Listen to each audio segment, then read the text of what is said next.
Welcome back to the Muster Point, the podcast where we take a look into life in the forces and what it's like once you're out.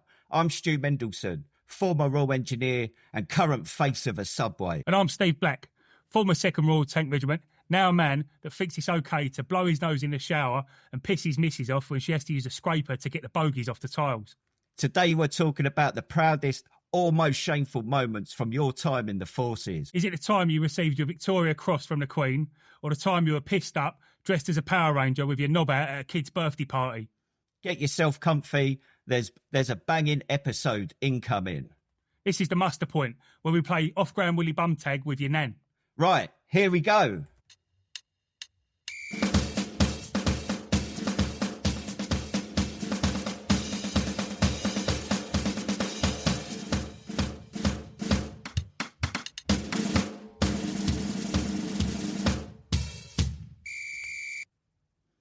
And we're back, Steve. Hello, how you doing? I'm not too bad. You weren't on nights last week, were you? Last night, were you? No, I'm not. Tonight, my first night tonight. So tomorrow you're going to be tired? I will be, but I'll get over it. Because tomorrow's a big day at the Muster Point, isn't it? I've got some screech that'll perk fucking me up and rot your teeth. Yeah, well, I'll sniff it. All right, rot your nose in. Yeah. What we got on tomorrow at the Muster Point? It's a big day, isn't it? Big morning. Yes. So we've got a lot of VIPs. Got local MP, got Baroness Taylor, all the councillors, people from the council, and veterans. What about the mayor? Got the mayor and her consort coming. Yeah, and them. Yeah, we're going to be signing the Armed Forces Covenant. Yeah. And also the unveiling of the Veterans Bench. Oh, yeah, I keep forgetting about that. Councillor Claire Paris has got us. She's got 2 benches, I believe, hasn't she? And they're going to be known as the Veterans Benches, and one's going to be going right near our breakfast club. Yeah, and the other one's little spot. And the other one's going right near your gaff, isn't it, Steve? It is, yeah. Are you excited to sit on it? Well, I'll have to kick the glue sniffers off first. Right. But, yeah. Well, you got glue sniffers up your way, have you? You don't get glue sniffers no more, do you? Everyone's on that spice now. it's a dying art, glue sniffing. I might go and get some Bostik and show them how to do it. Yeah. Some Tipex or whatever. Well, they took all the good stuff out of glues, didn't they? So for this exact reason. I remember at school, a lot of the girls used to do lighter fluid, breathing in lighter fluid. Yeah. Well, Tipex on their cuffs. May have done that. Yeah, I've done that in my past. Never did that. But, no? Well, apparently it had the potential to freeze your lungs. Yeah. I don't know how true that was, but carried on doing it for a bit. Yeah. As you do. Young, stupid, naive. Yeah. So what you been up to, Steve? Well, what's been going on? It's my missus' birthday, so I was on my week off work. Every 3 weeks I get a week off. That's my week off. But my missus' birthday, so spent some time with her, chilled out. You make it sound like it was a chore. Spend some time with her. Oh, no, I had a lovely time. Did you? Where did you go? Anywhere nice? There's a place about 45 minutes away, I think it's in Bedfordshire, called Grafton Water, massive reservoir. Just spent a few days up there, really. Just, chilling out by the lake. Took my dog and my missus, not calling her a dog. Because you've just made a purchase, haven't you? I have. I bought a van, a dogger van. A dogger van, yeah, go on. It's like it's a transit. It's been converted to like a camper van type thing. So, it's nice. It's got all the electrics. It's got a mattress in the back, isn't it? It's got a blow-up bed.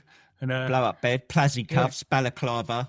Yeah, and a bottle of chloroform. Yeah. Roses are red, violets are blue. I've got a knife, so get in the van. We're not going to see you on an episode of 24 Hours in Police Custody, are we? No, because being an ex-soldier, I know how to avoid capture. Track discipline. Discipline. Yeah. You'll be dragging your missus around with you on the run, are you? Yeah, you're going to live in the van. Bonnie and Clyde. Yeah. So what else? Go on.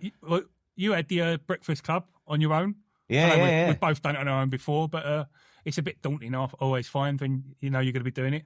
Always works out all right, but because you don't know who's coming, do you? That's the thing. You don't know if it's going to be 15 people or 30 people. You don't know if you're going to have the police come, VIPs, charities, organisations. It's nice if they tell us, but they don't always. So, well, we had. I was aware that Matt Suter from Fighting with Pride we're going to do a shout out to them later on. But he came down. He came all the way from Norwich, to be fair to him. Yeah, it's kind of ours. So he's new to the charity, and it was his first.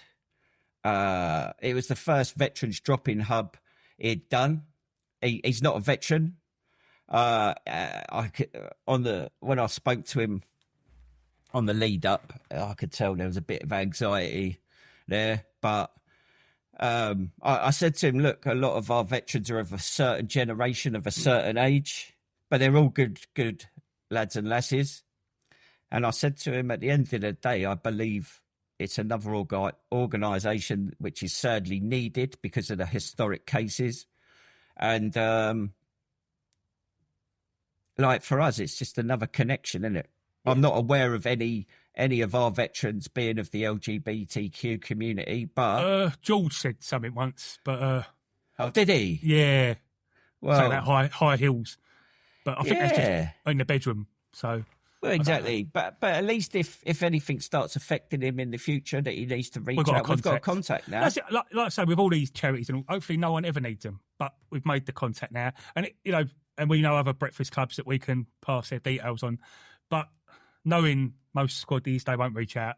They'll suffer in silence. So. Exactly. But there was loads of people on last Tuesday. Although when I looked at the numbers, so I think there was about 28.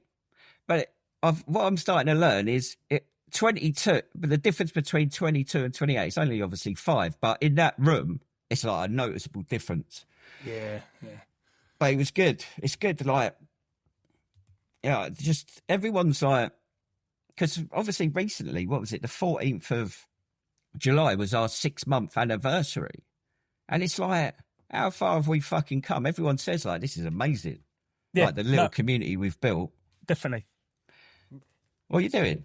Plugging my laptop in. I've just noticed it ain't plugged in. Okay, now plug it in, mate. Plug it in. There we go. Stuck it in. But yeah, it was a good one. I can't...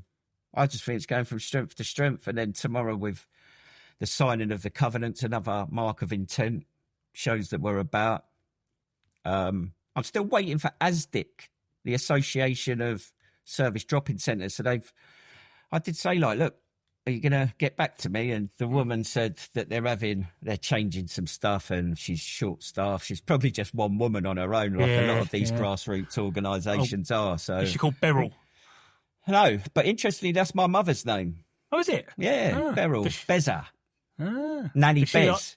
Does she sit there knitting? I can imagine. She does. She does knit. Yeah. Yeah, bless her. She's, how old is she? She must be almost 80 now. Still fucking going, though. Loves it. Good girl. Yeah. I forgot what I was going to say. What else? So we had the Tuesday Muster Club with Fighting with Pride. Yeah. We've been getting some of the Artillery Association popping in, haven't we, now? Yes, we've got a good little relationship there with the Royal Artillery Association, based up in Biggleswade area. So they supported us with the funeral of Duncan Underwood. We had a little game of temping bowling where humiliating the Muster Point veterans were beat. And considering most of their veterans couldn't stand. Well, one of them was he 98 or something, wasn't he? Yeah.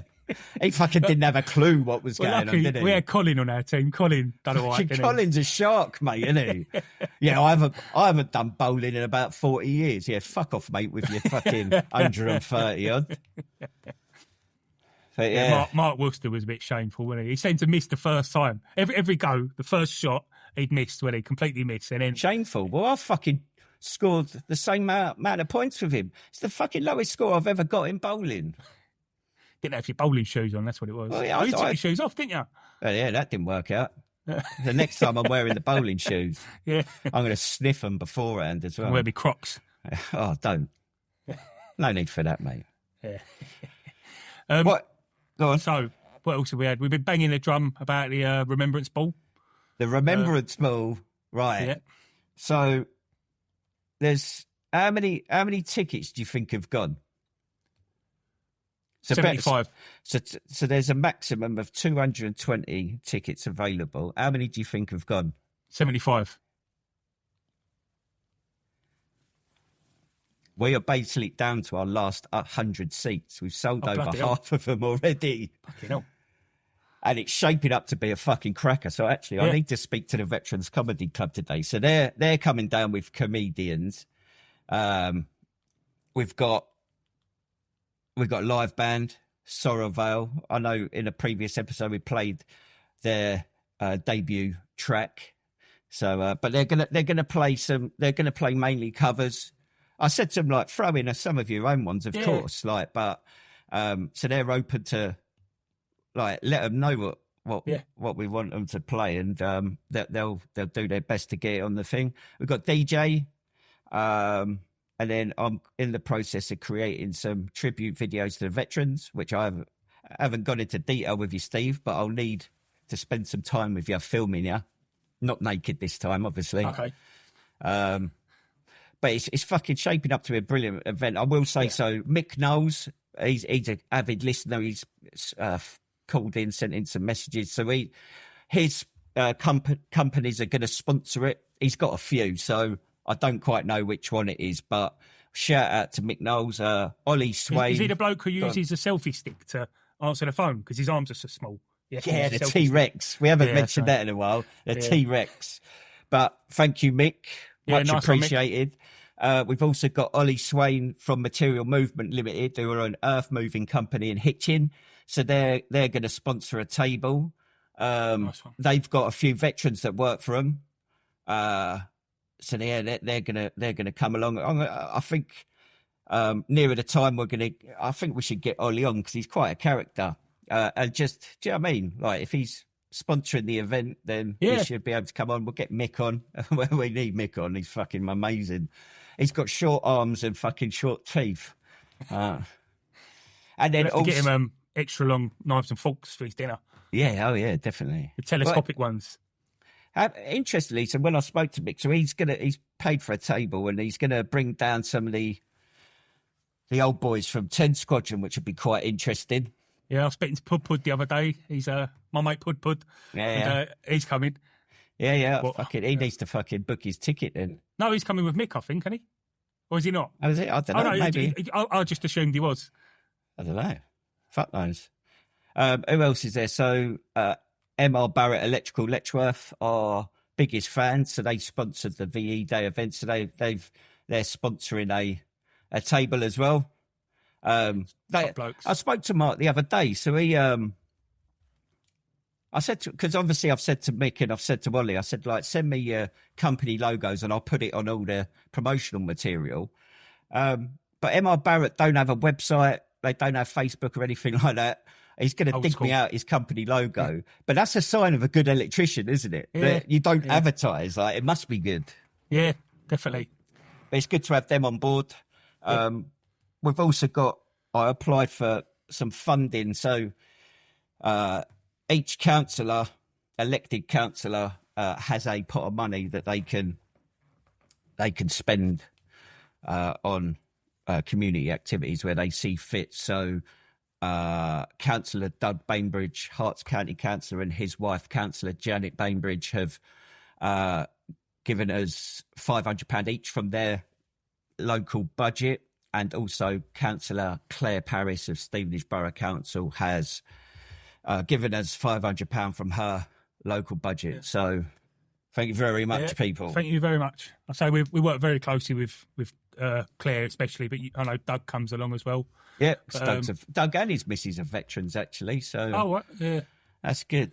But yeah, as I said, fucking tickets are flying out the window. Yeah. So email me, stu@themusterpoint.org.uk to secure your place at the Muster Point Celebration of Remembrance Ball, Saturday the 15th of November at the Holiday Inn in Stevenage, 6:30 until midnight.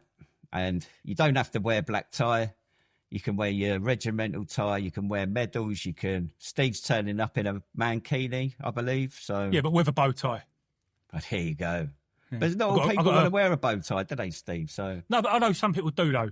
I know Dave Paris, he said he's got a Royal Anglian bow tie that he wants to wear. Fair play to him. If people have got this clobber, they're going to want to wear it because you don't get to wear it, do you? So, yeah, exactly. If you're serving, wear your mesh dress. Yeah. Is Bottle going to come? Because I spoke to Chrissy Bryant the other day and just said, like, look, mate, Steve said that you're going to get a table together, but tickets are running out, mate. And so he's going to speak to the Tank Regiment football lot next weekend. He did put, because they're going to Norwich on Sunday. He's put a post on their Facebook group thing. So, hopefully. But if it's not a table, it's just a couple. If anyone wants to come, don't have to be a whole table. So tickets are currently at £65, which I think's fucking reasonable, Yeah.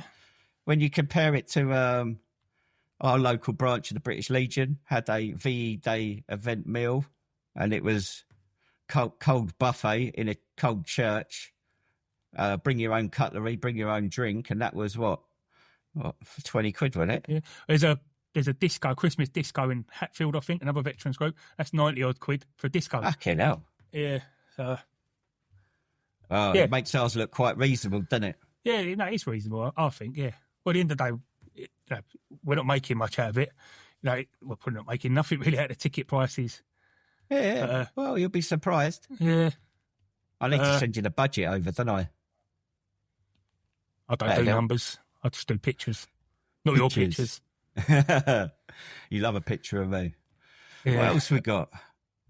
Well, we got so I messaged you the other day. We got the so we've the muster point is now on the board, is a board member of the Hertfordshire Armed Forces Covenant Board, and I believe every county should have something similar. So a Covenant board is key councillors in the county, like locals, like the SAFA reps, the RBL reps, local regiments, and it's about their duty, I believe, is to uphold the covenant in that area. So we've got a voice at the table, because I've moaned about it before that I believe Hertfordshire isn't living up to its commitments. So I know I said you're coming along to. Yeah, I'm going to be wearing a dog lead, and I'm going to hold your lead. Yeah, like pull it. If I get too on him electric shot collars. Yeah. Down boy. Keep me in check. And we've got Mark Worcester. He's arranging the battle proms that'll be for next year, but he started that. So anyone who's comes to our breakfast club, the battle proms. I've been invited a few times through the cadets and things like that, and it's at Hatfield House. I think there's a few of them actually, but our local one's Hatfield House. Yeah, and it's just it's not everyone's cup of tea, but it's a big picnic, bit of a booze up, I think, if you want that. But there's a big orchestra, there's fireworks, cavalry charge. It's everything's red, white, and blue. It's very, very land of open glory, all that sort of stuff. Oh yeah, land of morning glory. Yeah. So that's about us this week. So what's this episode about? Tell the listeners what they can expect. So this episode is about your proudest and most shameful experiences from the time in the forces. Nice. And as usual, we've got some Armed Forces Veterans news. We've got listener sit reps. We've got Muckers remembered. Bravo Zulu shout out. And let's see what happens. So what we're going to go into. Should we get the news done? There's quite a bit of news, actually. So England women, females, they won the Euros again. Fair play to them. I'm not a big football fan, especially the women's football. That doesn't do much for me. I watched a little bit of a penalty shootout and one of them fell over. Yeah, I saw that. Had to be retaken due to a double touch, and she missed. which is a new law for this season. Yeah, I don't know. But no, can't take anything away from them. It's amazing what they've done. I'm not a football fan anymore, but I don't think it's as good as the men's. My opinion, I don't enjoy it as much as the men's. Okay, but why is that, Steve?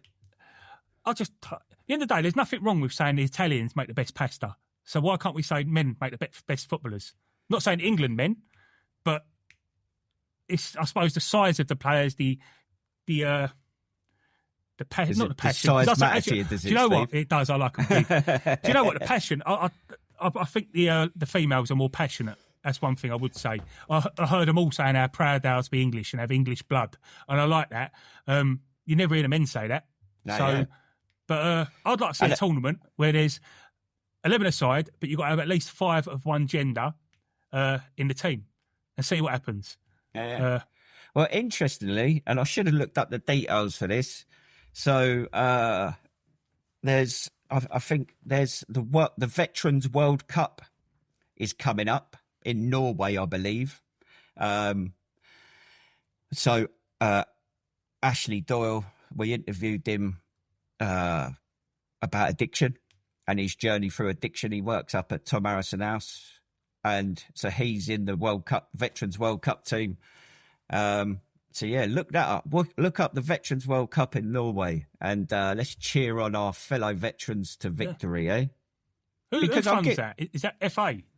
Nah, I should think there'll be some grassroots funding through the FA. Yeah. I want to know why I weren't invited to referee. Yeah. Fucking criminal, that. It is, yeah. Because yesterday, so I had my first middle pre-season yesterday. Fucking had to sim bin one lad for fucking constantly at me. Fucking come on, ref.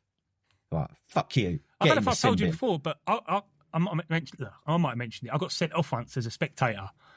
Yeah, you can't do that. No, I can't send off spectators. Well, I got a yellow card, or red card, sorry. This was at an army game. Yeah. I think it might have been I don't know, we was playing the QDGs or something like that. And someone said, the ref can send you off, because I was giving him a lot of shit. And I was like, no, he can't. And he went, yeah, go on. And I started going, oh, ref. And every time I looked around, I was going, you wanker. And in the end, he stopped the game, give me a red card. And I went off, went down the Neffy probably. About a week later, I got called in the RSM's office. He went, oi, why have I got a letter here for someone called Trooper Smith, got sent off when the only person they remember getting sent off was some prat with no eyebrows who looks like you. I don't know, sir. But it was like a €400 fine or something. You know, shouldn't have paid that. Did you pay it? No, I didn't. But it's Trooper Smith, not me. Oh, right. Yeah. Someone else with no eyebrows. Yeah.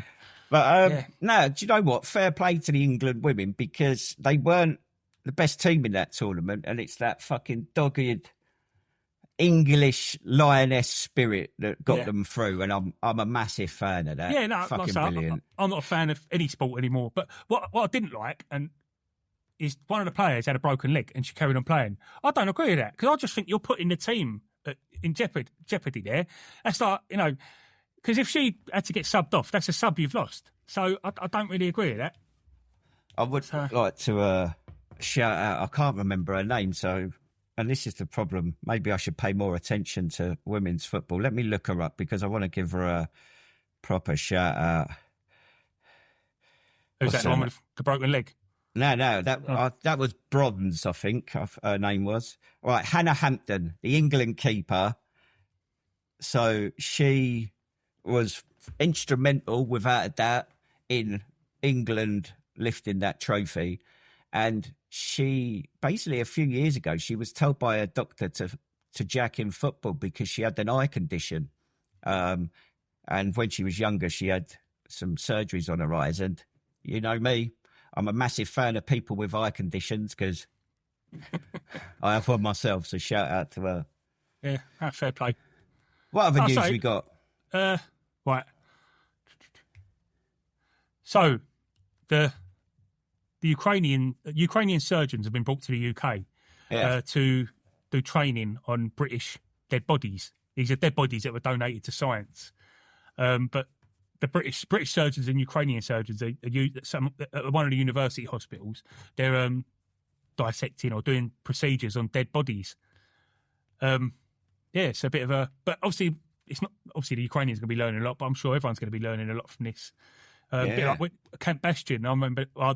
I only visited friends in there, but I know there was surgeons from all over the world, because they go there to share their expertise. And gain experience. I think that's the main reason, really, you got trauma specialists from New York who specialise in gunshots and all that sort of stuff. Yeah. So we learn a lot from this sort of stuff. So, I remember it when I was there, or when we were there, it was renowned as being the best trauma hospital in the entire world for that exact reason. And I remember when I was taken into...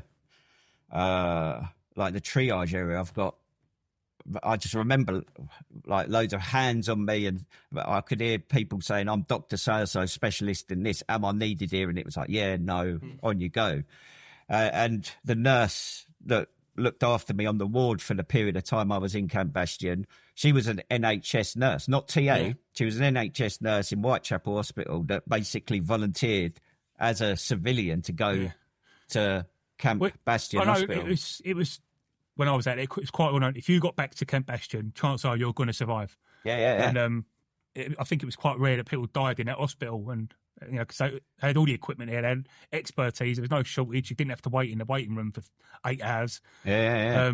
I know my mate Paddle. I think he died twice on a helicopter, and he's still with us now. He might not be in the best condition, but he's still alive. Yeah.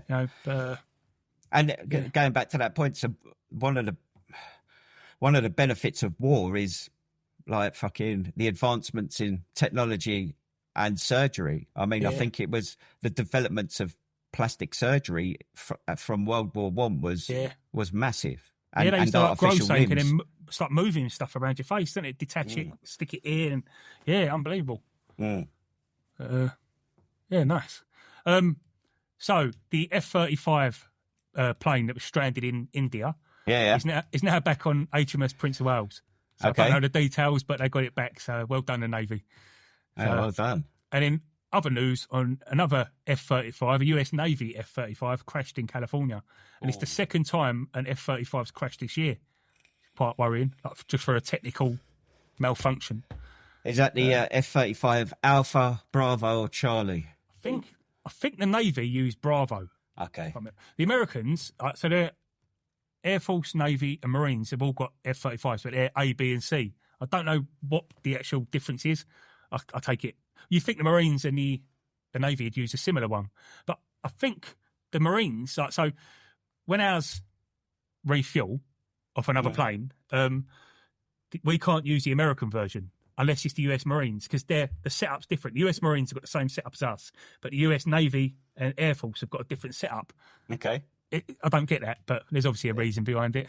Your brother-in-law worked on helicopters, didn't he? Yeah, diggy dog. If there's anyone listening that knows the difference between the F-15s or F-35, my mate Paul, the sailor, he got out before the F-35s, but he was quite clued up on all that sort of stuff. He was mainly Harrier, but I think he might have he'd done a bit. He was in for about 27 years. I'll ask him. Yeah, because that just reminded me. So I live right next to Shuttleworth, where there's an airfield and collection of old aircraft, and they have every now and again they have like flyovers and stuff going on, and they had the old Eurofighter was in the area flying over, and it reminded me how fucking loud they are, because obviously I was based at RAF Leeming, and where our squadron officers were was like the point on the runway where they were at full tilt for takeoff, and I think it was Tornadoes that were mainly based out of Leeming, and they were loud. But when the Eurofighters come in, it was like a completely different noise. It was like, what the fuck? Yeah. But they were flying around. I didn't see him actually, but it's hard to see them when you hear them, and you got to look like I've always found when you see it, look like nowhere near there. yeah, exactly. My sister lives in York, like North York, and I don't know what base is up that way, but you see. No, that's where Leeming is, North Yorkshire. Right. So it probably is that. But I think there's a lot of Americans as well up there. Am I right in thinking that?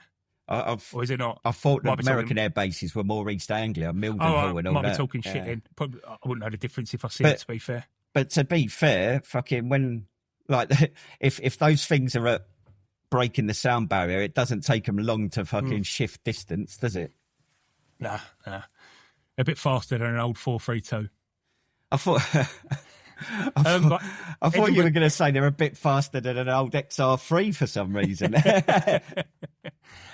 Edinburgh Tattoo is currently performing every night. 75 years old this year. Decent. And, have you ever been there? You ever been? No. Have you been to Edinburgh? I've been to Edinburgh. I like Edinburgh. It's brilliant. I only flew into Edinburgh because this was like well before I joined the army. I worked in IT, and there was a supplier up there, and I went to meet him, and basically we went on the piss. I like Edinburgh. It's a weird city, and it's very old, unusual. Yeah. But I went to Edinburgh Tattoo when I was about 15. My dad took me up there. I enjoyed it. I always watch it on the telly every year.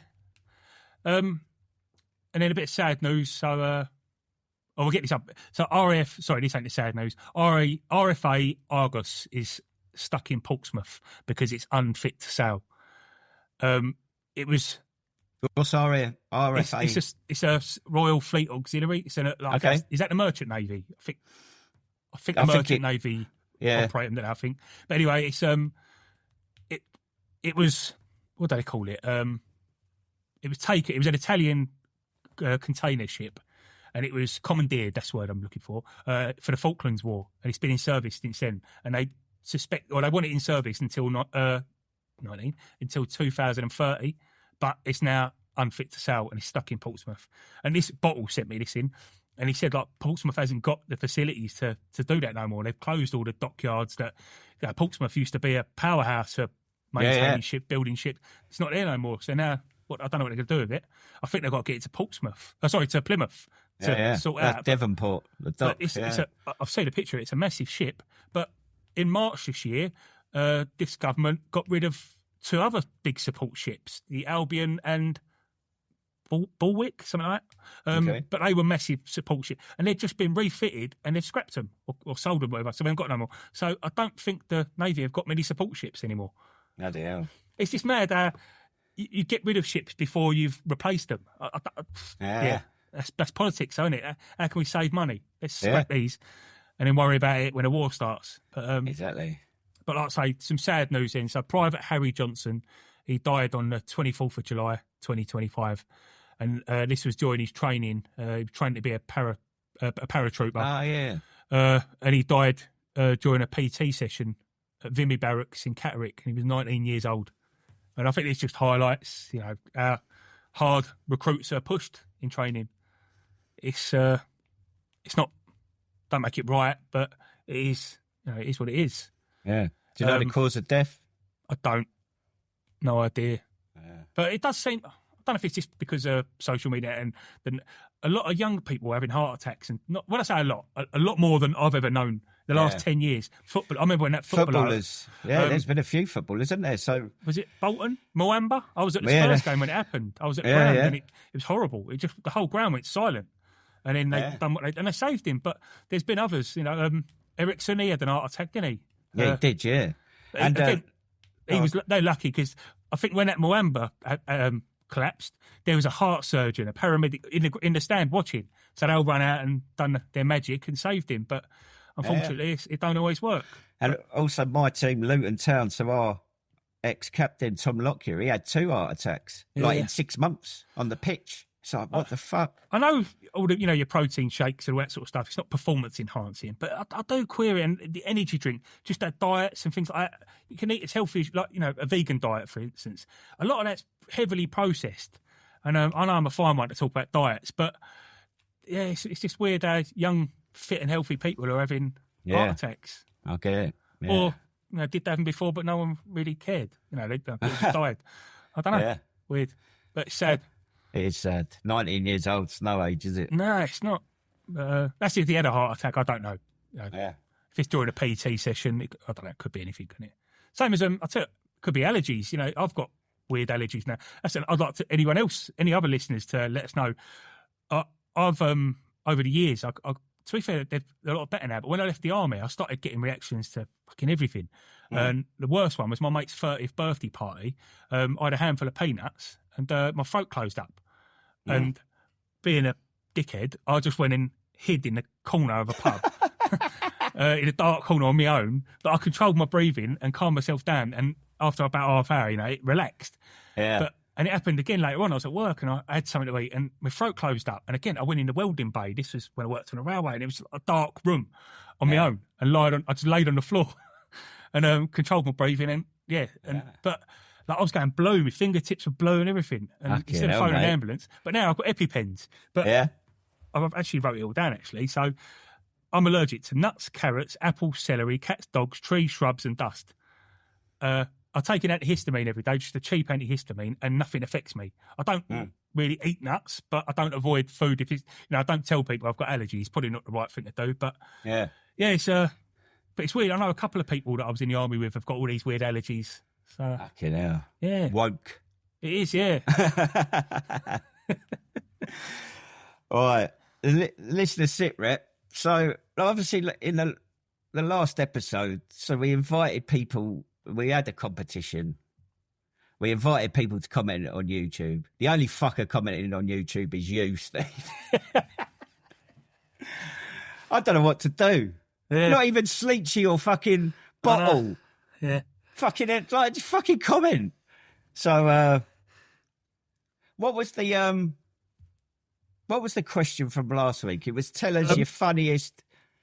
Go on. Yeah, home comforts, DIY home comforts, furniture. Yeah. Fun, look, I was having to think about this. I don't really remember it. I'll probably, because I'm always one for making bits and pieces. But my mate Jay Cartwright, who's not with us no more, he was in Batters on I think it's Medman 4, and tent crew has always made it's normally the gunner's job, I think, because they don't do much. You go and make a toilet, so I'd normally get like an oil drum. Cut an hole in the bottom and then on the top, and just basically a seat. Well, Jay went the extra mile. He made a padded seat, and he had a handle, he had a toilet roll holder, everything, and it was hooked onto the back of his tank. But he lost it, unfortunately. But that was the best thing I ever seen. Anyway, a padded toilet seat, oil drum, bog. So what I've decided to do, Steve, and I'm going to stick my neck out here, I may regret this. So if you're listening to this, I want you to go back and find the previous episode, which was on a day in the life of, and I want you to comment on the YouTube video of that episode with your funniest, most outlandish, fucking useful, useless bit of furniture that you've put together yourself on tour or in the block, which has helped you out. Go and comment on that, and me and Steve we'll decide who's got the best story or who's designed and built the best bit of home comfort, and you can win £50, and I'll send you £50. I will caveat this. This doesn't include our regular listeners, so Bottle, Phantom Bearskin, Sleechy, you're all fucking out. Anyone else? £50. It's got to be a Royal Engineer or Remy, and it's surely someone technical. I ain't being funny. Nobody's commenting. So you could put the shittest story on there and you'd win £50. And I promise I'll send it to you. I promise. And on that note, I have to apologise. Well, I don't have to apologise. I just have to let Bottle know. So I put on a competition on Facebook of a picture of guess the naval warship, because I was up in Scotland the other week, and Bottle got it right. And I said that the winner would get a mug, and you will get your fucking mug. I haven't found a company. He's already got a mug, so I think we should. Yeah, I know, yeah. I'll get him another one. Yeah. I will get it to him. It may be a while, but I will get it to your Bottle. So yeah, £50 could be yours. Do you reckon anyone will... Stephen, don't be getting your missus to comment on it either. Do you reckon we'll get any comments? Nah, I reckon they're all chicken. Yeah. All right, go on. Go into the proper listener sit rep, the fuckers. Has anything been sent in? Yeah, they have actually, so... Well, how come if they can send fucking stuff in, fucking just comment on the YouTube video? Well, we've got a few bits here. So Russ from Military Veterans Football Club, he was Navy, and he sent me a couple of like slang things in. So Sod's Opera, and I said, what? He sent me I was talking to him, and he's come out with these things. I said, what the fuck are you on about? And so Sod's Opera is an end of tour piss up, and they have like a pantomime, piss take pantomime. And I've heard, is it a skit or a skit? They call it. Yeah. Similar sort of thing, I suppose. And the other word, hands to bath. I said, what's that? He said, stop in the middle of the sea, away from anyone, and the captain gives the order, hands to bath, everyone jumps in. Nice. I'll tell you what, you just reminded me, because he sends stuff in regularly, doesn't he? Yeah. So obviously we're going up to see Ger Fowler, Veterans in Crisis in Sunderland, in September, so maybe you can let him know. Yeah, I'll have a chat and be nice to meet up with him. And we'll go play some football. Yeah, I'll watch. Oh, you can play. So, another one. So a bloke called T. T was ex-Remy. The term artificer. And yes, excellent. It originates from Middle English, stemming from the French word artificer, which itself is derived from the Latin artifex, meaning craftsman or artist. Nice. So yeah. So who's this that sent it in? T. I don't know. I haven't heard from him before. I'll tell you what. Get his details. We're going to send him something. We'll send him some shit out of your bag. Yeah. Yeah. I'll empty my sack on him. Yeah. Right, so thank you for that, T. Thank you for engaging with us. Mick Small. So Mick is small. We know that. He's a different Mick. Yeah, this is another Mick. So he's an old tanky. He wanted me to give a shout out for Models for Heroes. So they give free model kits and tutorials for veterans. So if you Google Models for Heroes and you're into model kits and stuff, they can help you. But they've got all tutorials and stuff like that. So yeah, it's quite a big thing in the veteran community. I did that. It's stirred something in the recess of my mind that there actually is a big community of model makers in the veteran community. Yeah, look it up. I made loads of tanks. I got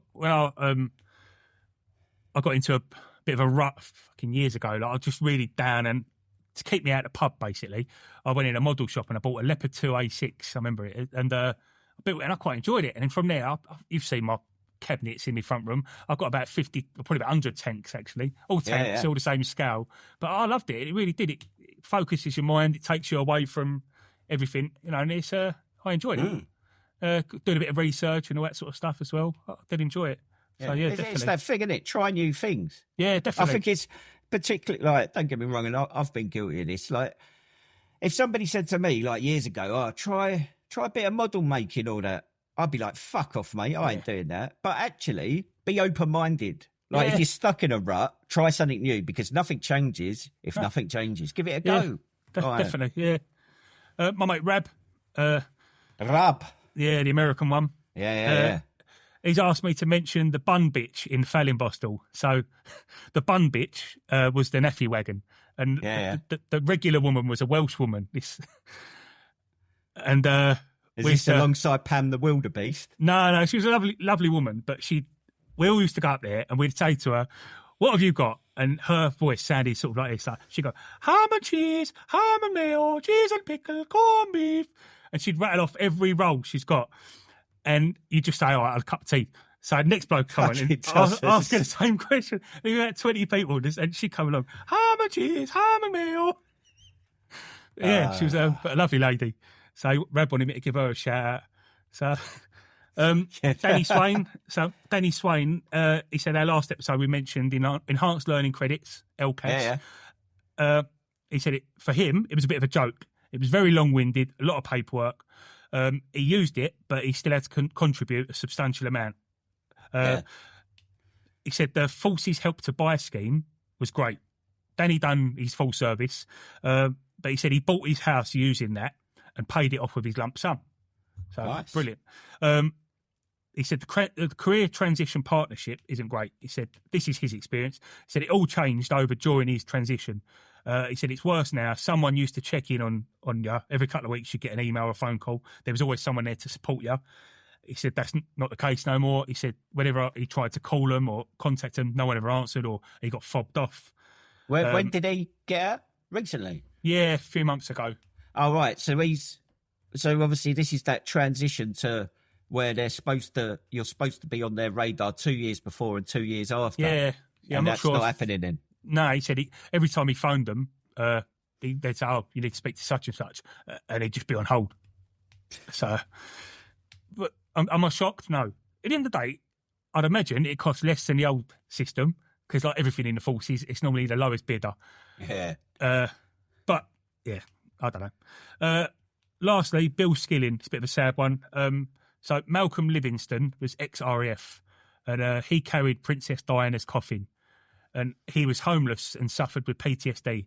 And this is a few years ago. So in November 2021, he approached a homeless centre in Norfolk, but wasn't helped other than being given a sleeping bag.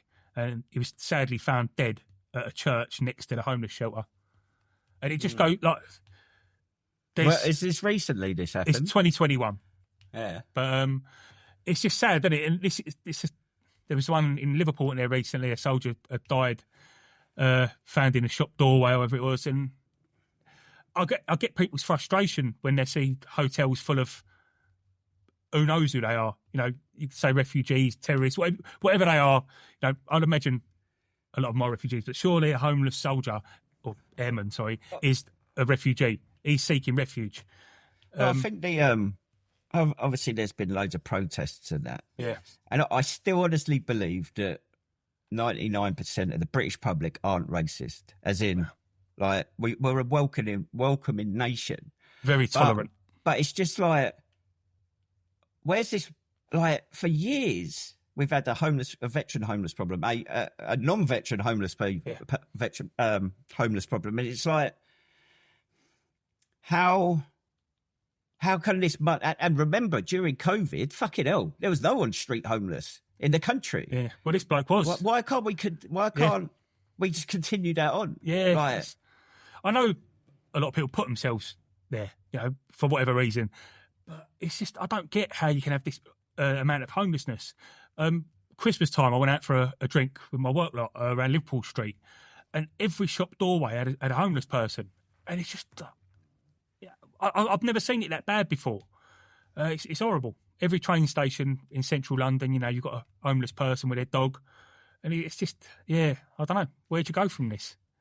So you just reminded me, and I guess this is really going back to a bit of news, but I don't know if you heard about there's a number, and I'm just trying to find it.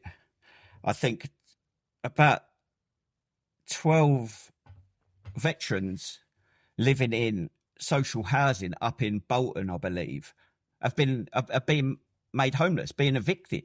Now,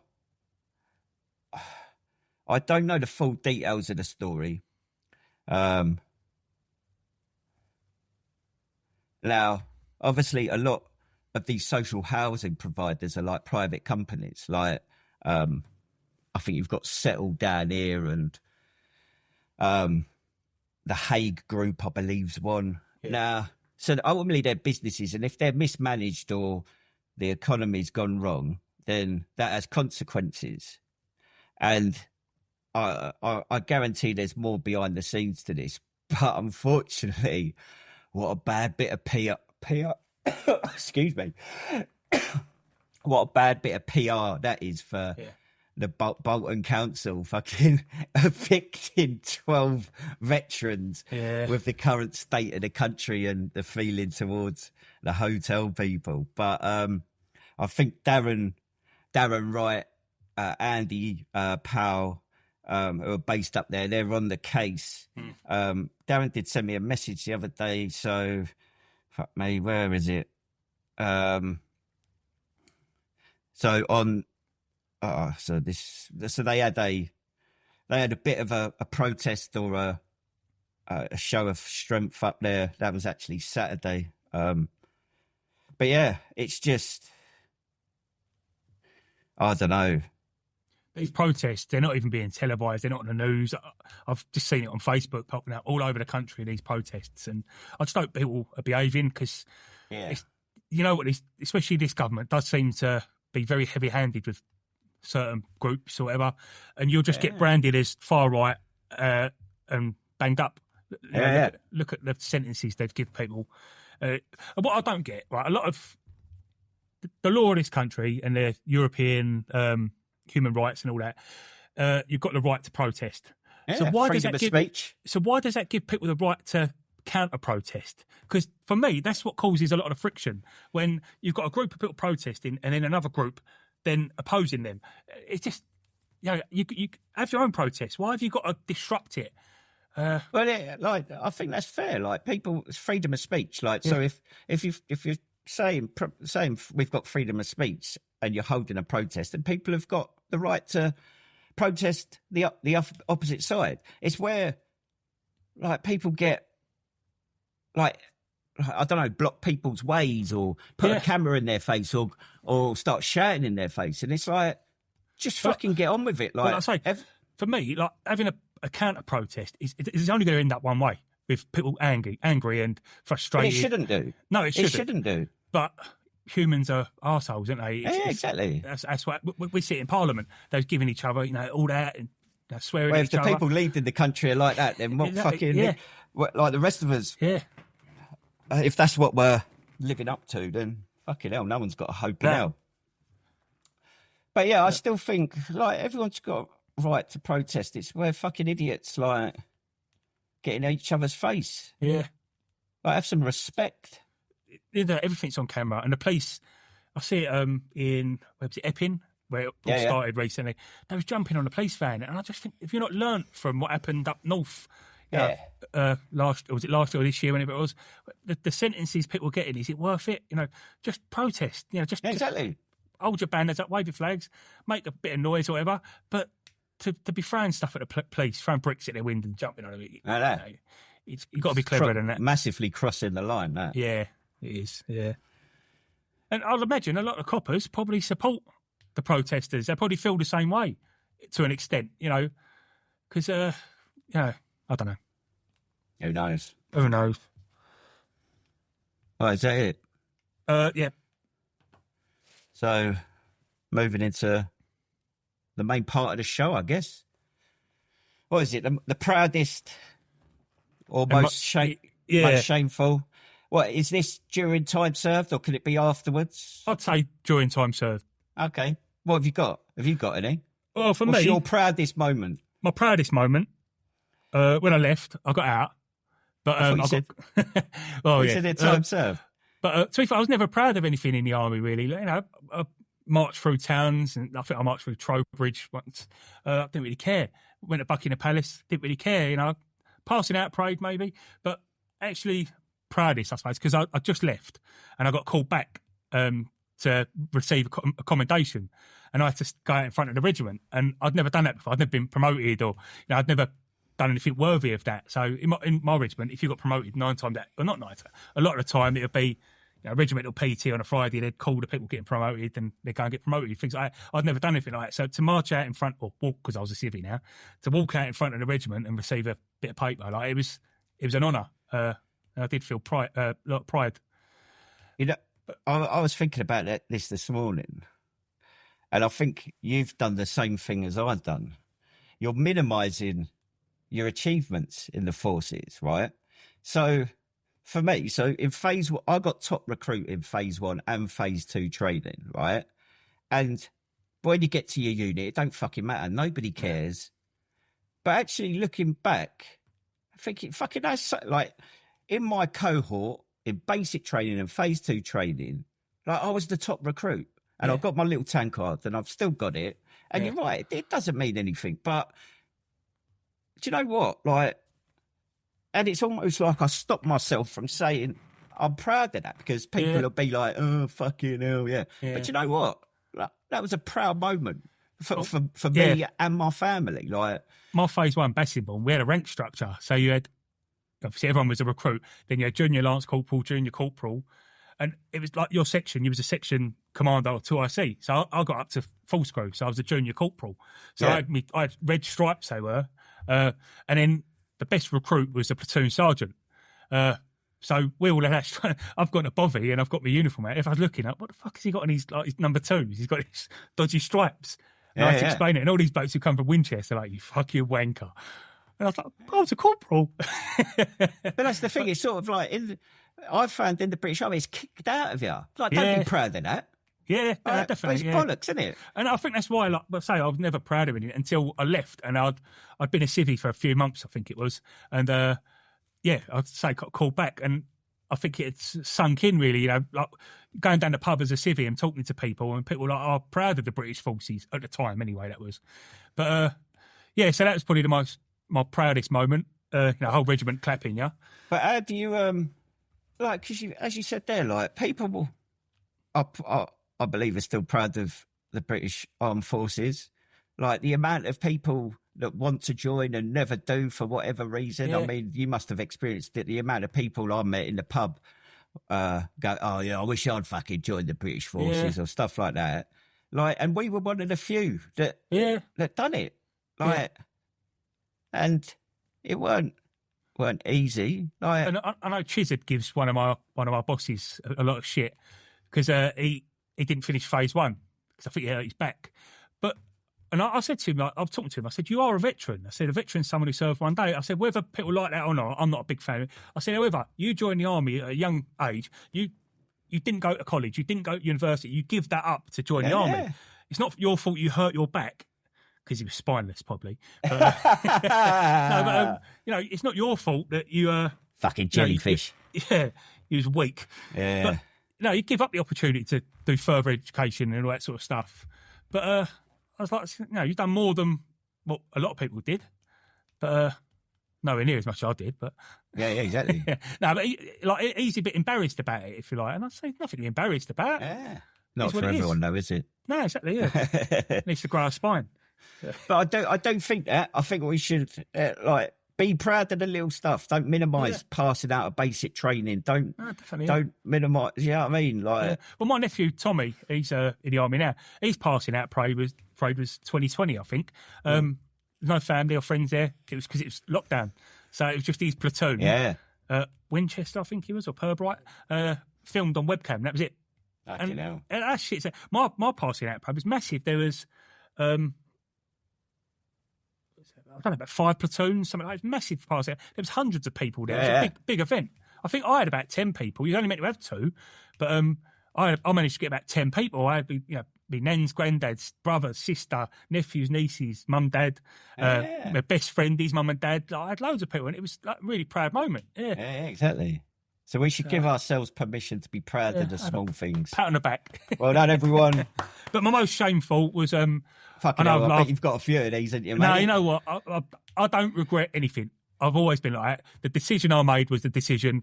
That's it. I did it. I get that. However, when I went to Colchester, and I always talk about it, laugh and joke, but I didn't get to deploy with my squadron. So my squadron deployed, I think it was the 30th of April. They deployed to Iraq. And I got sentenced on the 23rd of April. Yeah. So I was in the local Nick. I was coming out every day to, like my Sergeant Major, Pete Lidford, mentioned him before, he used to sign me out the local Nick to spend time with the boys for a week. But before I went to Colchester, but I say I got 60 days in Colchester, so I didn't get out on tour until like a month and a half later. And I was a bit ashamed of that. I laughed and joked it off, but I was ashamed that I weren't with my mates at the time. And it's and I know you said similar sort of thing when you got blown up. Your mates were out there, and it's not a nice feeling. But I was slightly ashamed of that. So interestingly, when I started thinking about this, my mind went straight to some of the stuff I got up in Chatham, like a lot of stuff I can't really talk about, and involved women. To be fair. Sadly, like I think things surrounding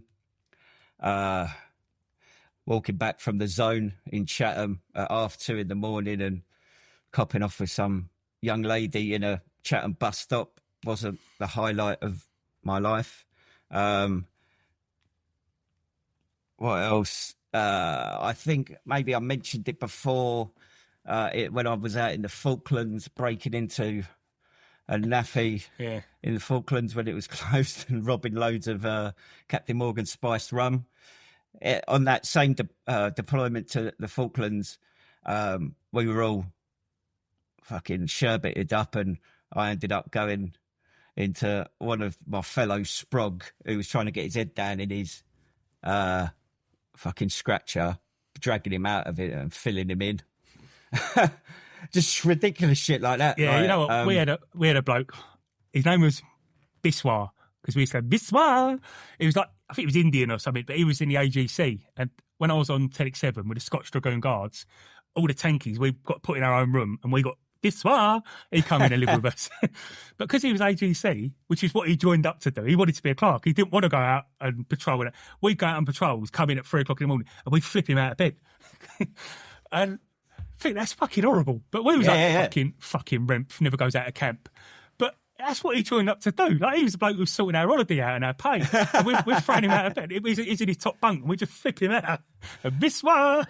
Talking of that, our mate Sam Stone Street. So it was on our Class 1 survey course. So this is where you study for your HND, and it's like 9 months long, and you go on exercise, which is it's like a survey exercise. So we spent 3 weeks in Cyprus doing this survey job, And my mindset back then, so I was never the top of the class, but I was good. And I could pull people together, like the boffins, the geeks and that, and be like, right, let's get this job done quickly and get on the fucking piss. That was my whole attitude.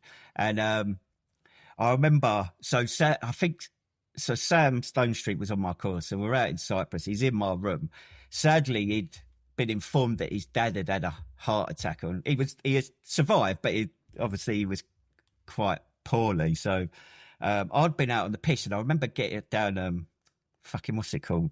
Not Paphos, not Akrotiri. What's the one? Napa? Not Iron Napa. The one just outside, anyway, the one just outside Akrotiri. And I got back in at about 8:30 in the morning. It was a Saturday morning, and Stoner's in bed, right? I think he'd been out, or he'd gone home early because obviously he was quite upset and he weren't having a good night. I've basically woken him up with a fucking broom, brushing him, going, sweeping out the trash. And he's just flicked and thrown this broom, and it smashed through the fucking window. And I was just abusing him. And the poor fucker's fucking worrying about his old man. And it's like, yeah, sorry, mate. Yeah, I'll say one of my mates, he told me that his uncle had interfered with him. Oh, fuck.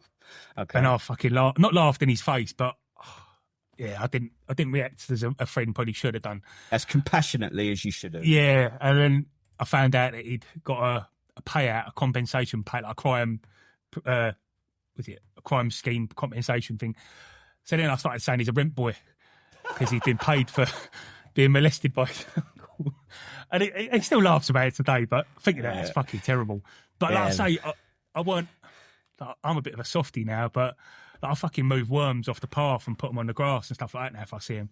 But I weren't at the time. I didn't want to be. I was quite happy to be a fucking monster to be honest. Yeah. But I did have another one, but I would say from what you said, you just reminded me that I guess when as I said before, but after walking out of the explosion when I got blown up, and I'm sat there waiting for the Pedro to come in, and I remember being cuddling Tom, and just bursting into tears, and that feeling of shame and guilt that I'd let the team down was like fucking massive.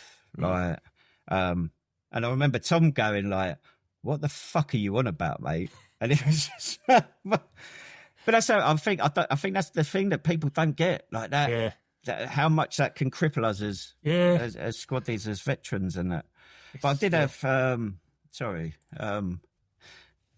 another one from Afghan. So the first foot patrol I went out on. So as a Lance Jack Royal Engineer, I had like a pistol, which only really got issued to drivers, but I had a pistol and the fucking leg strap that it went on. And I had all this kit and first patrol, and it's like that. And fucking hell, like I soon learnt quickly. I ditched the pistol. It went in the bottom of my burger and never got seen again. And fucking, I remember, right, we're moving out. It's the early, it's like dawn, fucking right, we're moving out.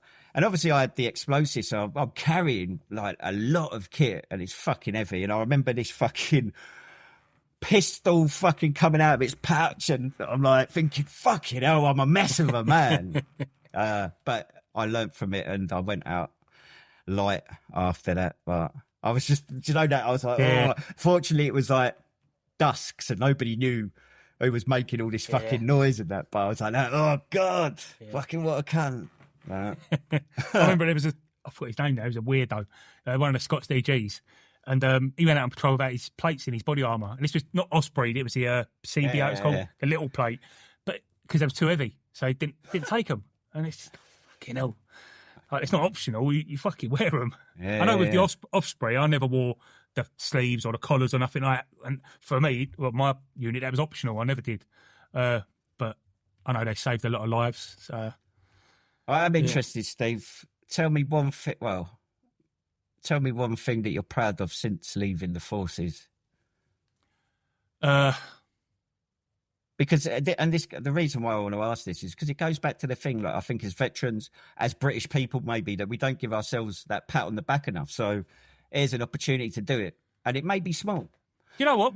The Breakfast Club, we've helped people Seeing people smile and have a laugh and saying, you know, they're happy, they're glad. So I'm sure I've done a lot more things that I'm proud of, but I am proud of the Breakfast Club. Yeah. Brilliant, isn't it? It's something to be proud of, isn't it? Yeah, and giving, like, for instance, like Andy loves it, doesn't he? Well, a lot of them are snotty. They all love it. I won't rattle off all the names, but they all love it. But when they say, like, Tuesdays can't come round quick enough now and things like that, it just makes it all worth it. Yeah. And we get random texts off people, don't we? You know, we send to each other, and it's just like, fucking hell, like, this is brilliant, you know. So, yeah. I think for me, it's getting clean and sober. Yeah. It fucking took so long. Interestingly, last Thursday, I was up at Tom Harrison House. Every Thursday, they have a guest speaker. So somebody comes in and speaks to the current clients that are there. So I went up there and... why did the normal bloke cancel? Yeah. Fucking who can we get? But I said to him, like, this is where I've come from. This is what I'm doing now. And, like, there is hope. Like, everybody knows that the crisis veteran community is going for and the need for support. And I do believe that the harder you fall, the stronger you rise. So, like, the people that are sat in front of me, it's like, fucking give yourself something to do, give back to the community, because their voice is fucking can change the world in some little way. And hopefully it's sunk in.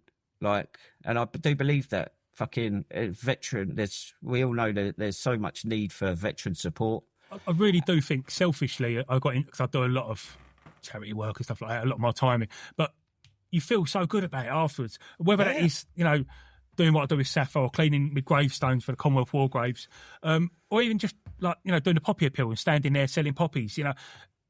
It feels so good about yourself after. And what people don't realise is a lot of big companies, they will give you charity days. So, like, my job, I get 2 days a year I can claim back, and I normally do the poppy appeal, and I go and sell poppies. And I think Chizard does the same. So we use our charity days to do the poppy appeal. And it's not just for selling poppies. When you get people come up to you going, oh, my dad was in the army, what was he in? You know, he's in the Staffordshire Regiment in the 50s in Cyprus. You can see that it makes their life, because someone's interested. I've met some really interesting, but met some right weirdos as well. But met some interesting people as well, though. You get these people who really want to talk about their dad, and then when you go, oh, what regiment? I don't know. Oh, what? Where did he serve? I don't know. You've got to give me a bit more if you want this conversation to carry on, sort of thing. But maybe that's all they needed at the time. That's it, yeah, definitely. But I've had people talking about their... I was at Wellington City last year doing a poppy pill, and this woman was talking to me about her dad was a prisoner of war in the Japanese prisoner of war camps, and he got the treatment that they all got, the torture and all that sort of stuff. And she said, like, you never come back the same, and it's horrible, but you could tell she walked away with a smile on her face because someone had listened, and, you know, her dad hasn't been forgotten. Yeah, exactly. Yeah. But it's that, like, I've stood there many a times looking what we've created with the muster point, and I remember on occasions that I've like, the feeling I've had is like I've just fucking shoveled up a half gram of coke up my nose, like, unreal. Like, and this is an actual. I'm like, fucking hell, this is amazing, and it's like real. It's a real feeling, you know rather than. I'd love to win a lottery, not because I probably would buy a nice big boat or something, park it up in a field, because you don't need planning permission apparently to live on a boat. But anyway, no, I would do stuff like there'd be a breakfast club every day if I won the lottery. Because that's what excites me. It's sad. It's probably really sad, but not at all. Stop minimising it, Steve. Yeah, exactly, this is the problem. No, but it gives me such a big buzz from it. Yeah. And that's the trouble. Like, tomorrow, I'm on nights tonight, so I start work at 5:30. I finish at 5:30 in the morning. I try and have a couple of hours sleep, go to the breakfast club. And the trouble is, then I've got to try and sleep after, try and get another couple of hours sleep before I go back to work. And it's hard because I'm buzzing from the amount of caffeine I've drunk, because I've had 12 cups of tea in 2 hours. Yeah. But buzzing because I've just had a good time as well. So that's why I bought a load of decaf tea. So I've got to try and drink that. Is it you that drinks that? Yeah. That's when I'm on night, so I have to drink that stuff because I drink too much tea and I end up buzzing my tits off. Yeah, fair one. Right, has anyone sent stuff in about their Proudest? I'm looking forward to this. Yes, I've got a few bits. Right, so you said you haven't had anything from the Phantom Bearskin. No, well, he's had a bit of a bad time at the minute. He's one of his friends. Okay. sadly passed away. So he's, I think it's his funeral today, actually. Okay. Nige, his name was. And so, right, so Sleechy sent us a voice note in.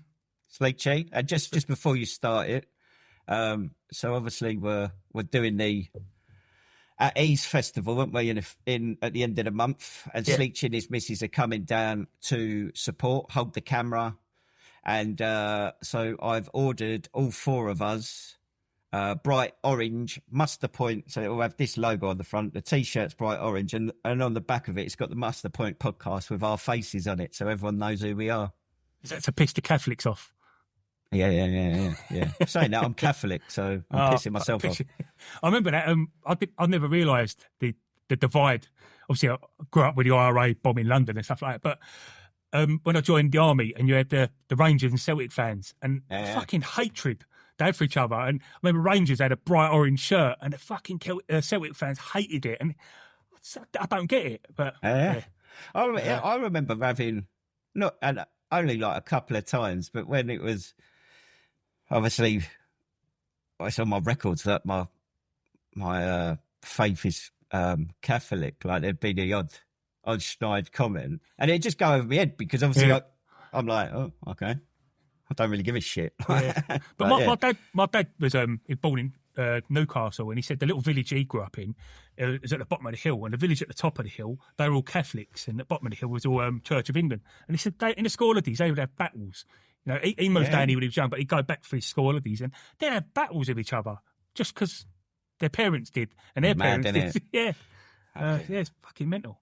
But anyway, so Sleechy's got a voice note. All right, lads. Muster Point, Sleechy here, reporting in for duty.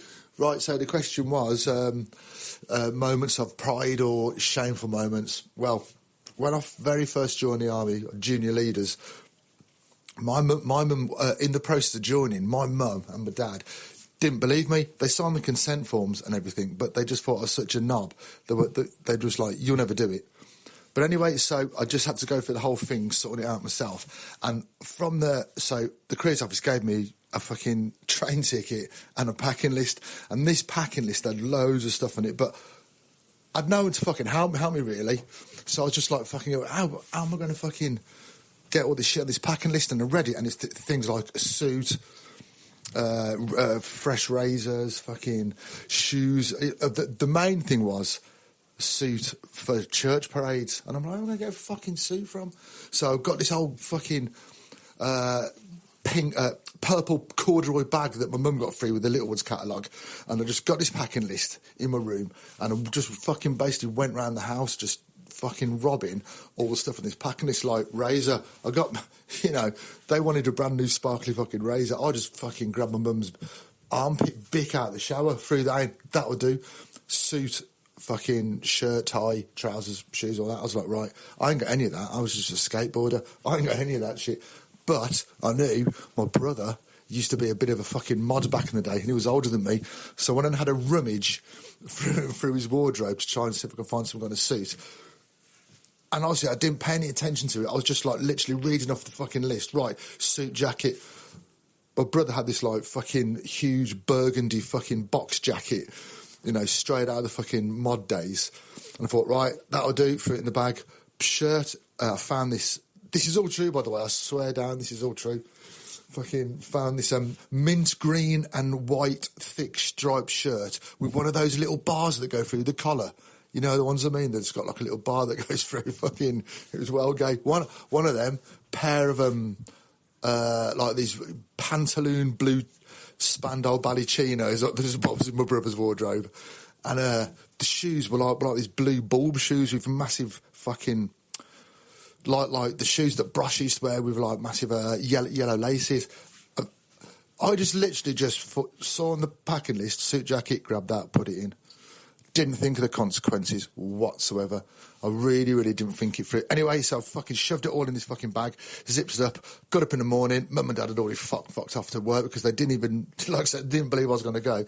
When I got on the train, went to fucking Bramcote Barracks, Junior Leeds Regiment Royal Artillery, got there, and these bags with this stuff that we packed, they took them all off us and they put them in a civvy room, and we all had like one of those old wooden lockers where you put your civvy kit in there, and then after your basic or your first 10 weeks or whatever, you can get this stuff out.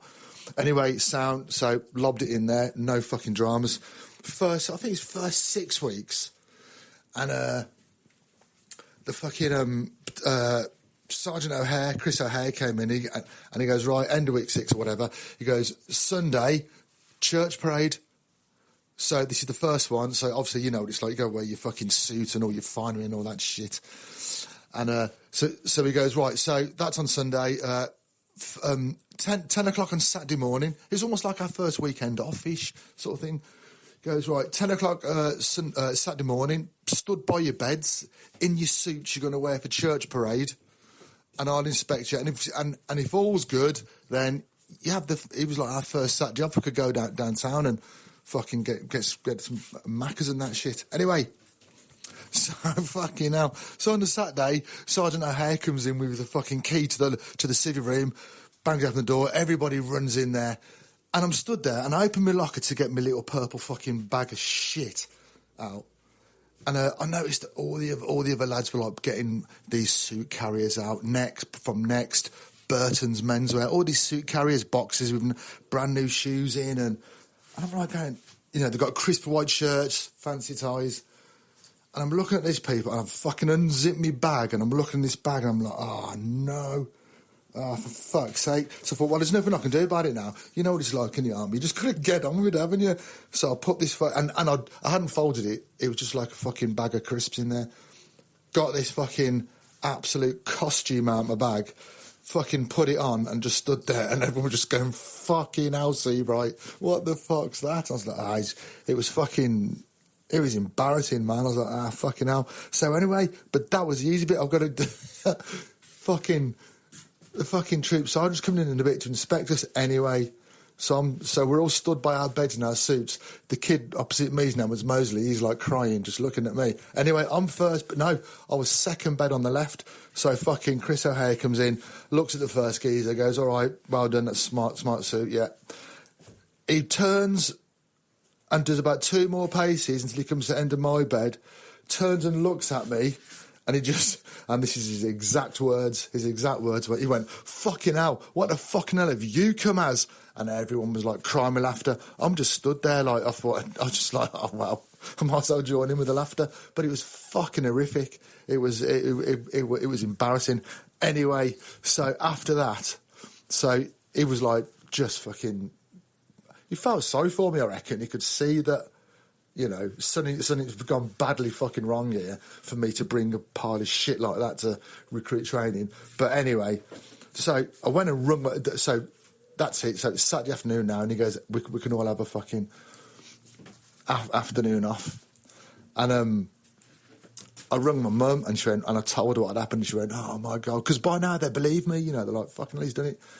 And my mum went, right, and she jumped in the car with my grandma from Birmingham, drove up to Nuneaton, picked me up, drove me to fucking Burton's, got me a blazer, like fucking nice grey slacks, you know, the fucking bollocks. And I turned up on the church parade and falling 3 ranks on the Sunday, and Sergeant Chris O'Hare just walks past me at the back, and he leans in, and it was like a nice thing, man. He went, that's better, innit? Do you know what I mean? So, yeah, but fucking shameful, literally wearing a clown's costume.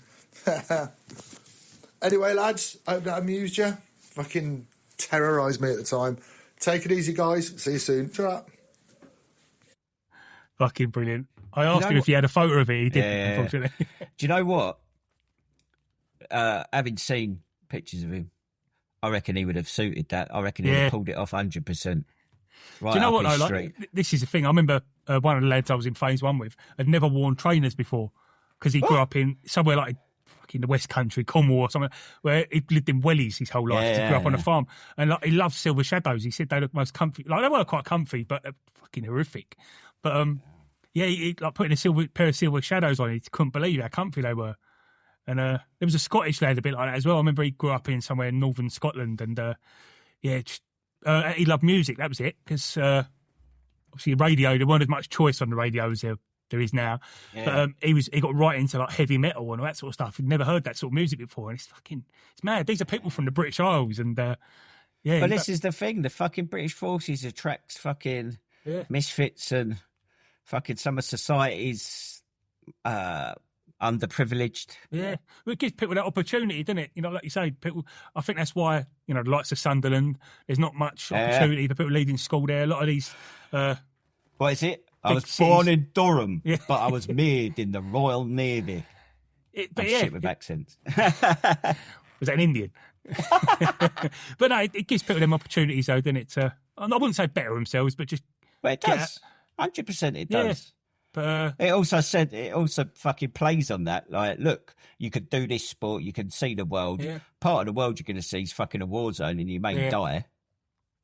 But I know my mate Foxpiss, his dad grew up in Holyhead, I think, North Wales. Yeah. And again, there's nothing there. He ended up doing 40 odd years in the Navy. He's only just retired a little while ago. But he said there was nothing there. So yeah. Anything else been sent in? All right, there's loads. Yeah, so Bill Skilling, he drank a pint of Chris Church's piss, and that was shameful. Why? Why was it shameful? I don't know. Standard in the Royal Engineers, mate. Yeah, I think it's quite weak. I even carried it on into Civvy Street. Yeah, I think I did, to be fair. It's like a party trick, wasn't it? I drink a pint of anyone's piss. I liked drinking it from my mate's tap. Oh, that's one way of doing it, I suppose. It's a bottle. He said he was proud and ashamed. He said he's got a few shameful moments. So getting caught wanking in the driver's compartment and Cat at Warminster. Cat's a big simulator thing. Didn't he? Wasn't he the one that fucking was wanking next to the interpreter? Yeah, I thought it was a Bergen. Fucking hell, bottle, mate. When am I going to meet you in person, you cretin? Yeah. Come see us. Yeah. No wanking, though. So he got caught wanking. He said the other time is when he shit and pissed himself in the corridor after a night out. But I'm sort of proud of that too. And he said the most proudest moment was nicking one of the artillery's field guns from outside RHQ, and that was RHA. I think Mark Worcester knows about this. I'm sure Mark spoke about this. So Davey P, the proudest, was transferring from the Remy to 2RTR and escorting the first ever standard of the Royal Tank Regiment. So when they amalgamated, he escorted the standard. So it's quite a nice one. Feggy. His proudest moment was passing his tank commander's course, then coming back to the regiment and taking over his very own tank. Cheats' proudest moment is when he became a skillet arms instructor because he got back squadded in phase 1 for being dog shit at weapon drills. Shameful moment. He was the colonel's driver. One day in Battus, he fucked up twice. So he was driving a Land Rover to start off with, and he left the back door open. And the colonel's Bergen had fallen out, and he didn't notice. So he'd lost all his Bergen. And then later on that day, they was in a tank. And he hit a divot so big that the colonel broke his ribs. Serve you right, sir. Yeah, that was Cheats' thing. Paul the Sailor, proudest moment, was sailing back to port after deployment. It was known as Procedure Alpha, and that's when they all fall in on the deck.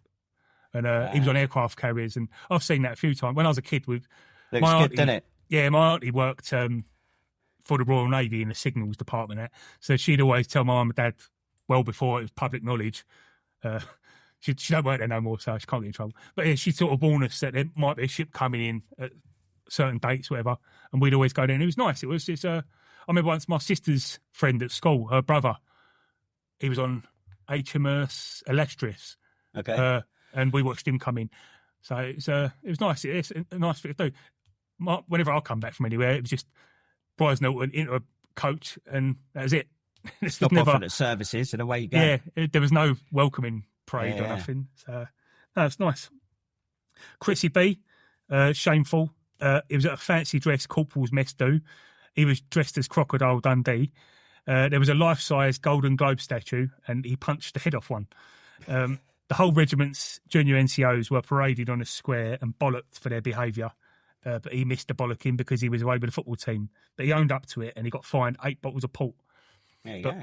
He was dressed as Chris. Chris was dressed as Crocodile Dundee. Fuck me, it was fucking hilarious. So Mick Dundee. Like a leather waistcoat, a hat with the teeth in. But he bought fake tan and blonde hair dye. Chris has got dark hair, but he left the fake tan for too long and the hair dye for too long. So he had this bright orange skin and bright orange hair. It went ginger. But it was fucking funny. I have to get them to send me a picture. Another funny one, Gaz Owen. So Gaz was tanky. He was the Watford game. His brother was in free para, and this is about his brother. And so his brother was on patrol in a snatch in Northern Ireland in the 90s, and a cat had run out in front of it and went under the wheels. They pulled over and looked at this cat laying on a driveway, just staring at the sky. So they decided to put it out of its misery and whacked it round the head. He left a note apologising and they went on their way. When they returned to camp, the RSM asked what they'd been up to, and they said, just a normal patrol, nothing out of the ordinary. The RSM then said, have you killed any cats? So they said, yeah, we'd run one over, put it out of his misery. And he said, no. The owner of the cat that's now dead was watching the whole thing. The cat you hit ran in another garden and died instantly. The cat that you killed was just sunbathing on the driveway. So this woman was kicking off about it. But fucking brilliant. But, funny. Yeah. Finally, I got a voice note from Pud. Put in. Morning, gents. Mendo, Mr. Black, how are we? I hope you're both well. So, Mr. Black sent me a question saying, what is your proudest or most shameful moment from your time in the forces? I think there's a lot of proud moments in the military. Obviously, you're first passing out of phase 1 and then passing out your phase 2, seeing your parents' faces or families' faces when you've actually achieved something. But for me, it's got to be passing out from phase 2 in Jib Barracks, finishing my engineering course, and seeing my old man's face, who is an ex-engineer as well. Yeah, well, a bit more about that. So my dad's dad died the day my dad was born in a diving accident, who was currently serving in the engineers at Southampton in 5-9 and a part of the diving team. Yeah, on the day my dad was born, he sadly died in an accident on the Southampton docks. So for me, seeing my old man's face looking at me and being able for him to witness his son pretty much do the same footsteps as he's done, yeah, was probably one of the proudest moments for me. Now, going on to my worst is going to, well, it's got to be going to when you're at Chatham doing your trade training. So for me, I was a plantee, so working with diggers, and basically you go out and you do test digs and you start basically on very small bits of kit, so your rollers, and work your way up to bigger machinery.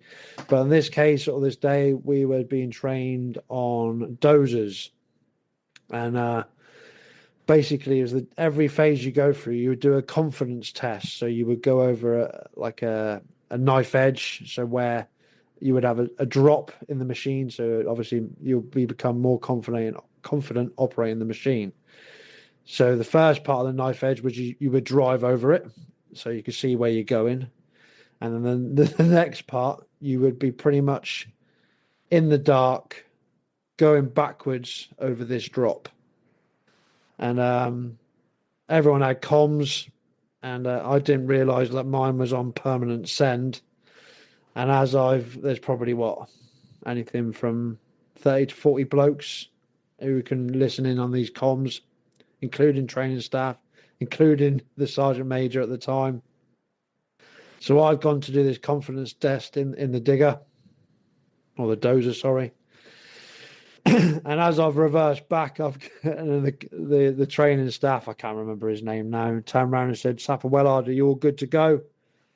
And I went, "Corporal, no, I'm a bit scared. And as I've gone over, this fucking machine's gone rocking back, throwing you back in the chair, and it literally, your gut comes up to your throat, and you're praying you don't roll. You won't roll, but it's that confidence test, like that leap of faith or things like that. So back I've gone, and I have fucking shit myself. Yeah, can't be. Yeah, it's got to be one of the worst moments of being obviously broadcasted in front of everyone. Oh, Corporal, I'm a bit scared. Absolute fucking whopper. Yeah, didn't live that down for a couple of days, and obviously then we went on to the exercise of Final X, and the lads proper fucking ripped me, including the pass-off parade for it as well. But yeah, I'm sure there was much more shameful moments in my time. But yeah, sorry I've been off radar. Been snowed under with work at the moment. But gents, keep up the good work. I've been loving the podcast, and I hope to catch up with you both soon at the Remembrance shindig, should I say. I have a few jars, and see you soon. Take care. Mendo, peace out. It's always good to be embarrassed in front of a group of your peers. I remember when you do your Challenger 2 driving, the tanks you learn to drive in there, they haven't got a turret. They've got like a compartment on the top where the driving instructor, he's got like I think he's got the handbrake and he can cut the engine off as well. But then the rest of the crew sitting there, you've got seats, and like I say, you can all hear each other. But there's only 4 or 5 of you. But doing a knife edge is quite. It's probably more scary for the blokes in the turret, to be fair, because when you're in the driver's cab, in a tank, when you're closed down, you're pretty much lying on your back. It's quite comfy and secure. It's the blokes in the turret that get thrown around. So, but it is quite scary when you go up there, especially when you're like looking for a letterbox. That's what it's like. You can just see sky, and all of a sudden your guts go, and then you're going down again. I wouldn't want to do that. I wouldn't fancy doing that in a digger or a dumper or something. Yeah, well, was it a dozer? That's all of our pride and shame. Happy days. Obviously, keep sending them in. Yeah, thanks for everyone who sent it in. Yeah. There was some new names in there that I hadn't heard before, so that's good. Right. Muckers remembered? Yeah, so I've got a couple. So one's from me and one's from the Phantom Bearskin. So go ahead, take it away, Steve.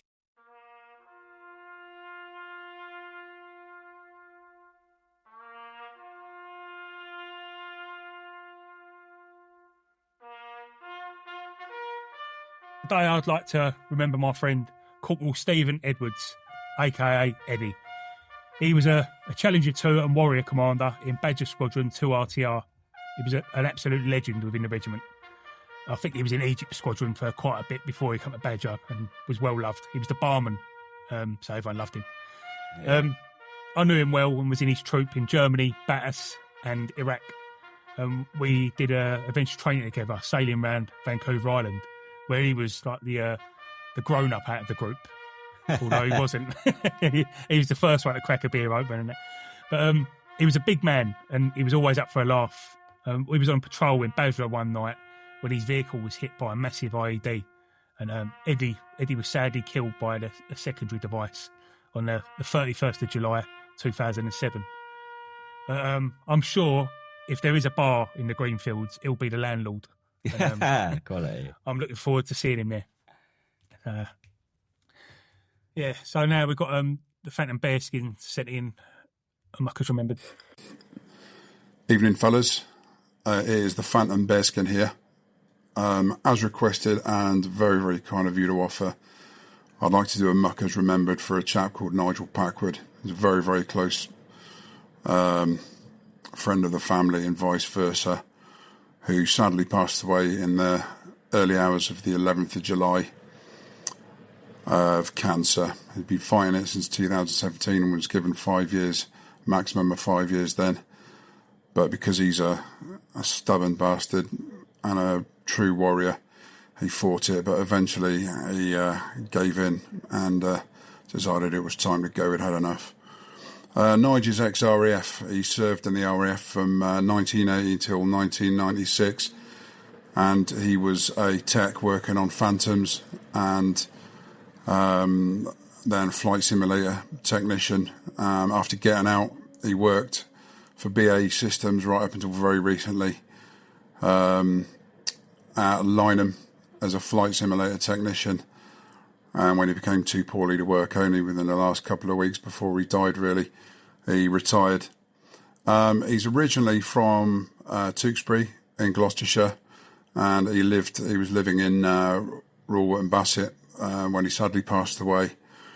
Fantastic bloke, despite the fact he had ginger hair, and he was a Gloucester fan, which is obviously arch enemies to my team, Bath Rugby, and he will be very, very sorely missed. My brother's giving a eulogy at his funeral on Monday, which is, I believe, when you're recording this, and I'm going to be one of the pallbearers on his coffin. But proud of his service in the RAF, a font of all knowledge of anything's Phantom or fast jet, and yeah, a real loss to the world. So rest in peace, Nige. Cheers, guys. Yeah, thanks for that, mate. So I'll say I've texted him this morning saying we're thinking of him. What I love about, we always throw a little bit, most people seem to throw a little bit of humour in as well, come up with it, like take the piss out of him being ginger, whatever, making a bit of a lighter note of it, if you like. Yeah, it's just sad. But yeah, and it was nice to have him message it in. So if anyone listening's got a mucker they want to remember that's coming up, send us a voice note and we'll play it. Thank you. Bravo Zulu shout out, Steve. Fighting with Pride. Yeah, so we mentioned earlier on that Matt from Fighting with Pride came to the muster point last week, but Steve's going to tell us a bit more about what they do. So Fighting with Pride is an LGBT plus military charity. They're there to listen, understand and support. They're there for the veterans, serving personnel and their families, particularly those affected by the gay ban, which was ultimately lifted in January 2000. Before then, a lot of soldiers, sailors and airmen were kicked out of forces for being gay because it was illegal at the end of the day. That was the law, military law. So they're there supporting them. I think a lot of them had their medals taken off them, all that sort of stuff, didn't they? Lost pensions, lost a lot. It's a big thing in the media if you look in the right places, which is, I guess, the reason why Fighting with Pride was set up. So I was just thinking, so they can support with anything if you're from that community or you've got a family member from that community, like the compensation, because the government put aside some compensation for those that were mistreated. They can offer emotional support. So again, it's that spreading the word. If you're affected by this or you need support in this area for yourself or a loved one, reach out to them. And as always, we'll put their details in the show notes. But yeah, it's another thing to be aware of, isn't it? Like, as you always say, Steve, you may be listening to this thinking, fucking hell, that don't apply to me. Well, lucky you, but it may apply to someone. Definitely. Well, it says, like they say, they help their families. Well, I know, especially nowadays, a lot of people have got a gay, lesbian or bisexual nephew, niece, son, daughter. Like you said, that bloke who come to the muster point the other day, his son was gay, did you say? Yeah. And they say they help their families. I don't know what they can help them with, but if you need any support, look at them. Just reach out, Yeah. So that's episode 20 in the bag, Steve. 6 months later, 1,000 listeners a month. We featured in Soldier magazine. Yeah. Bottle's a massive wanker. He is a massive wanker, isn't he? Yeah. Get your tickets for the Muster Point Ball. It's going to be a good one. Yeah. And the main thing I've taken out of this, and I hope the listeners take out of it, is stop minimising our small successes. Be proud. Be proud to be a veteran. Pud said, didn't it? Pud was the only one who said that he's passing out of phase 1 and phase 2. I know the engineers, phase 2 is a big thing. Everyone else phase 2 is nothing. It's a good event because it's not your typical passing off parade because it's down at Hawley Harding at Jib Barrack. So there's like a big display of explosions and running around and a boat, beach assault and stuff like that. So it's quite good. When I was at Bovington, you do map reading signals, learn to drive a car, and then learn to drive a tank and the maintenance side of things of a tank. And after you train, then you're off. Before you left, instead of having a passing out parade, you went on guard for a week. So that was up, fellas. I know it was fucking demoralising as well. You get your 10 rounds, stand outside the gate, either Bovington or Lulworth. It was horrible. And you got the not the MPGS, the MPS, the civvies. You're there to protect them. But obviously, it's just so you finish training and then you go on guard for a week, and that's your goodbye from training sort of thing. I don't know if that's what still happens, but it was a bit demoralising.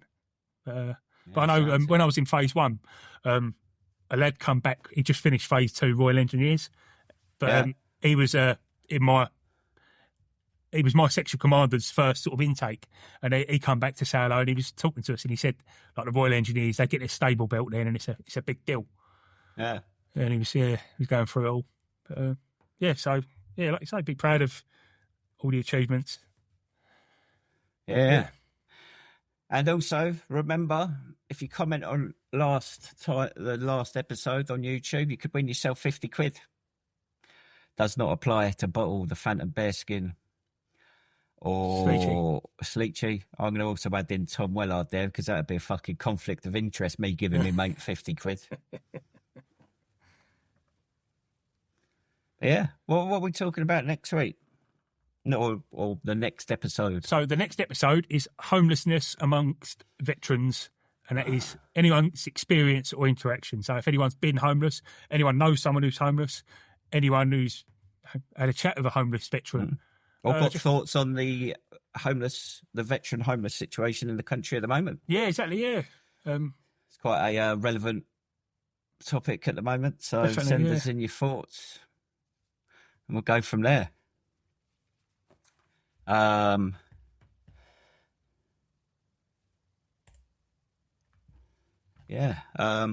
Should we end it there? Yeah. Right. Off you go.